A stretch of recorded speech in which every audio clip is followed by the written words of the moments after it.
गोदी मीडिया वालों ने सोचा कि जो हर दाढ़ी टोपी वाला मिलिटेंट है।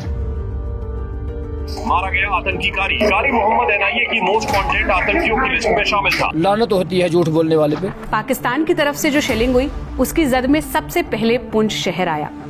ठीक यहाँ आकर शेल गिरा और इंडिया पाकिस्तान कॉन्फ्लिक्ट में जिस शख्स की पहली मौत हुई वो थे कारी मोहम्मद इकबाल। इतना बड़ा लेबल लगाने की मामूली बात नहीं होती है। मुझे भी इन लोगों जितना ही गुस्सा है और उतनी ही हताशा है अपने ही पेशे के प्रति। प्रेस रिलीज में क्लियर कट ये लिखा हुआ था कि हमारा खानदान जो है, इस खानदान का ना आज तक कोई मिलिटेंट हुआ, ना आज तक OGW कोई है। बिना सोचे समझे इतना बड़ा टैग लगा दिया। मतलब कट्टर हिंदुस्तानी आदमी को, एक वो आदमी जो अपना आप को हिंदुस्तान के लिए कुर्बान करता है, आप उसको जब मिलिटेंट कहोगे तो बाकी वालों में क्या मैसेज आएगा। हिम्मत रखिए आप। आज हम एक ऐसी कहानी आपको बताने आए हैं जो मुझे personally as a journalist, as a media person, as someone who create content around the news which follows in this country, मुझे शर्मिंदगी है। मुझे भी इन लोगों जितना ही गुस्सा है जिनसे मैं बात करने जा रही हूँ और उतनी ही हताशा है अपने ही पेशे के प्रति। वजह यह है कि 6 और 7 मई की रात जब ऑपरेशन सिंदूर लॉन्च किया गया, उसके बाद 7 मई की सुबह से ही जो LOC जो पाकिस्तान से सीमा लगती है उसके करीब के जो भी इलाके लगते हैं उन पर पाकिस्तान की तरफ से शेलिंग की गई, लगातार ड्रोन दागे गए, उन पर क्रॉस फायरिंग की गई।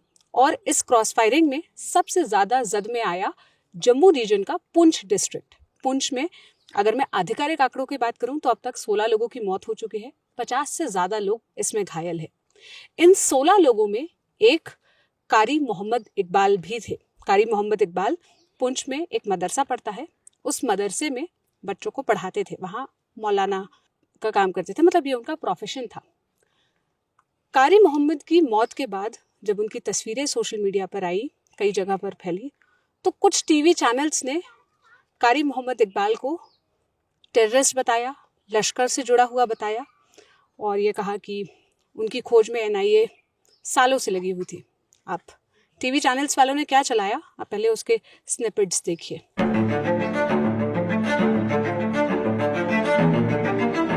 जब नेशनल मीडिया पर ये कहानी चली, हर जगह फैली, तो पुंछ के लोगों तक भी ये बात पहुंची।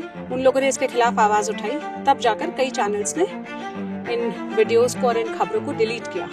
लेकिन 9 तारीख जब मैं ये वीडियो रिकॉर्ड कर रही हूँ, मैं यहाँ पुंछ में मौजूद हूँ, अब तक किसी ने माफ़ी नहीं मांगी है। हम कारी मोहम्मद इकबाल के परिवार से मिलने के लिए आए हैं, इनसे जानते हैं कि ऐसी खबरें जब फैली तब इन पर क्या असर हुआ और अब ये क्या चाहते हैं। मेरा नाम तारिक मंजूर है, मैं इसी पंचायत का एक सरपंच भी हूँ और उनका भांजा हूँ। मेरे मामा 12:30 बजे के करीब हमने उनका जनाजा करवाया, तो 1 बजे के दरमियान उनका दफन हो गया, उनको हमने दफन करवा दिया। उसके बाद ये हुआ कि 8 को अपना जी न्यूज़, न्यूज़ 18 वाले और 2-3 और हैं जैसे इनके साथ अपना टीवी चैनल्स जो हैं, जिनको नेशनल मीडिया या गोदी मीडिया का लक़ब भी लगा है,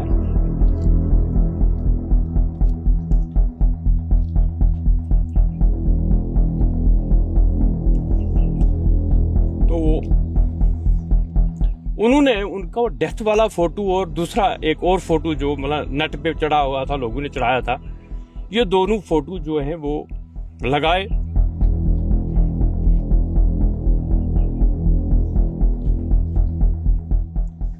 और उनकी मतलब शान में ये गुस्ताखी की कि मतलब ये बहुत बड़ा एक टेरर था, ये कोटली पाकिस्तान में कोई ट्रेनिंग सेंटर बताया, उसका मसरमा अपना वो था, सेंटर चला रहा था, ट्रेनिंग सेंटर मिलिटेंटों के का चला रहा था। उसके साथ साथ पुलवामा जो इंसिडेंट हुआ था उसका बोला कि उसका ये मास्टरमाइंड था।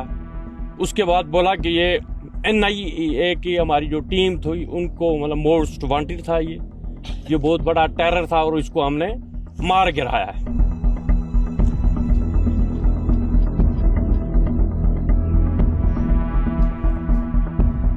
कि उनके सर पे टोपी थी, उनके मुंह पे दाढ़ी थी। गोदी मीडिया वालों ने सोचा कि जो हर दाढ़ी टोपी वाला मिलिटेंट है, और ये सब फ्रॉड, गोदी मीडिया वाले फ्रॉड करते हैं, झूठ बोलते हैं। लानत होती है झूठ बोलने वाले पे। तो आपको लगता है कि सिर्फ पहनावे की वजह से और वो हाँ, तस्वीर पहनावे देख की वजह से तस्वीर देखकर उसको, क्योंकि जब उनकी डेथ हो गई उसके बाद उनके पूरे बदन पे खून पड़ा हुआ था, तो वो वैसी तस्वीर वायरल भी हो वो रही थी। तस्वीर वायरल हो व्हाट्सएप पे, तो उन्होंने उसको देखकर मिसयूज कर लिया। हमें सबसे बड़ा मतलब दुख इस चीज का है कि एक वो आदमी, और ऐसे भी शुरू से हमारा खानदान जो है, इस खानदान का ना आज तक कोई मिलिटेंट हुआ, ना आज तक OGW कोई है, ना किसी के खिलाफ एंटी नेशन कोई भी किसी जगह भी कोई शिकायत है। किसी भी यहाँ 32-34 ब्रांचें इंटेलिजेंस की हमारी काम कर रही हैं, पुलिस है हमारी, आर्मी है हमारी, जिनके साथ हमने शुरू से मतलब हमारा साथ जो है वो ऐसा रहा है कि आज भी मतलब पुलिस अगर इलाका में किसी जगह आती है तो सबसे पहले वो हमारे साथ कांटेक्ट करती है, क्योंकि हम खानदानी नंबरदार लोग भी हैं इस इलाका के और रेपुटेटेड।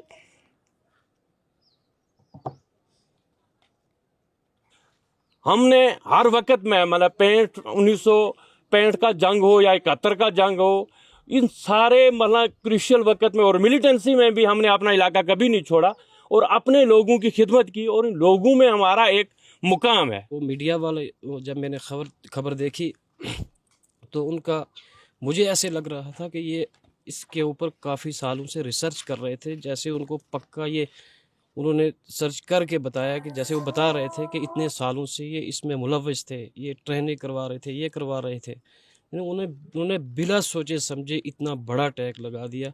मुझे शर्म आती है इस ऐसे मीडिया पर कि एक शहीद को, जो सबसे पहले पाकिस्तानी गोला लगने की वजह से उन सबसे पहले पुंछ में जो है हमारे मामू ने शहादत दी है, हमें इस ये बात ही हमारे दिल में कि हमें हमारे मामू को शहीद का रुतबा दिया जाएगा। लेकिन हमें इस चीज़ का पहले तो हम बहुत दुखी थे, सदमा है हमको, और ऊपर से हमें ये टैग लगाया गया। एक तो हमें वो जख्म थी, उन्होंने कुर्बानी दी देश के लिए, तो मज़ीद इन्होंने जख्म के ऊपर जख्म लगा दिया ऐसा बोल के, तो इसमें उनके खिलाफ कार्रवाई होनी चाहिए और क्या है। जब ये चला तो हमने अपनी पुलिस स्टेशन से कांटेक्ट किया, हमने अपने SHO से कांटेक्ट किया कि SHO साहब हमारे साथ ये हो गया कि उन्होंने उसी वक्त प्रेस के नाम एक रिलीज निकाली, जो प्रेस रिलीज में क्लियर कट ये लिखा हुआ था कि ये आदमी, इसके खिलाफ कोई भी हमारी मतलब किसी भी एजेंसी में कोई भी ऐसी खबर नहीं है कि ये एंटी नेशन था या मिलिटेंट था या ऐसा था।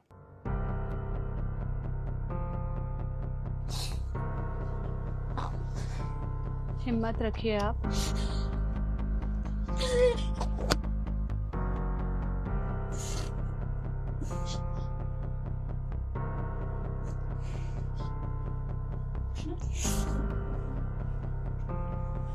हिम्मत रखिए आप।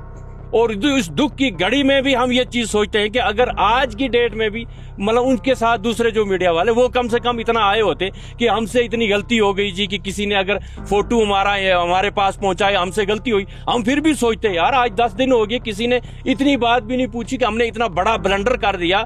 इतना बड़ा लेबल लगाने की मामूली बात नहीं होती है कि एक बाइज्जत शहरी को, एक मतलब कट्टर हिंदुस्तानी आदमी को, एक वो आदमी जो अपना आप को हिंदुस्तान के लिए कुर्बान करता है, आप उसको जब मिलिटेंट कहोगे तो बाकी वालों में क्या मैसेज आएगा, बाकी वाले क्या चीज सोचेंगे इसके बारे में। आपकी बात बिल्कुल ठीक है। और हालांकि मैं जिस चैनल से हूँ, मैं जहाँ काम करती हूँ, इन्होंने ना ऐसी कोई खबरें चलाई, ना इसको एंडोर्स किया, लेकिन फिर भी मैं उस पेशे से आती हूँ जिस पेशे के लोगों ने ये खबरें चलाई है। और मैं एक जर्नलिस्ट होने के तौर पर, एक मीडिया पर्सन होने के तौर पर मैं आप लोगों से माफ़ी मांगती हूँ। ये कहानी इसलिए भी ज़रूरी थी कहनी और यहाँ आकर करनी, ताकि ये पता चले कि किसी भी एक खबर का असर क्या होता है। आप चैनल पर 10 सेकंड, 20 सेकंड, 1 मिनट, 2 मिनट के लिए चलाते हैं, लेकिन किसी की ज़िंदगी भर की कमाई, किसी की ज़िंदगी भर की इज्जत उससे चली जाती है।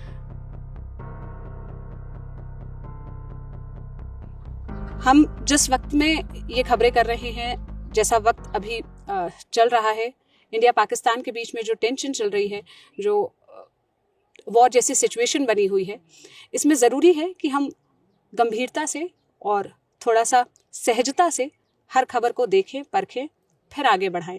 ये चीखने, चिल्लाने, शोर मचाने और झूठ आगे फैलाने का वक्त नहीं है।